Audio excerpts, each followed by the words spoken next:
A differenza, di altri ambiti indagati, in questo caso possiamo parlare anche di una situazione, peggiore anche dal punto di vista della comparazione della situazione Veneto rispetto alla situazione nazionale. Non è un quadro lusinghiero, quello dipinto dalla ricerca commissionata dalla CGIL, dal Sindacato Pensionati e della Funzione Pubblica all'IRES sulle risposte che la sanità veneta è in grado di offrire ai problemi di salute mentale nell'età evolutiva e nell'età matura.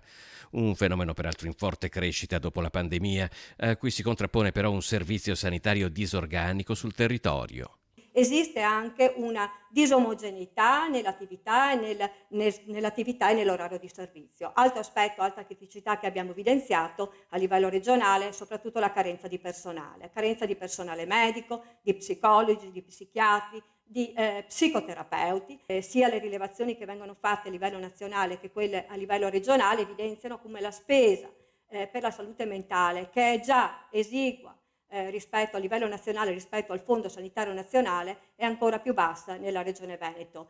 La ricerca è la prima di una serie di 6 in cui saranno approfonditi lo stato e la qualità dell'integrazione sociosanitaria in Veneto, una sorta di fotografia dei servizi territoriali e distrettuali nella regione.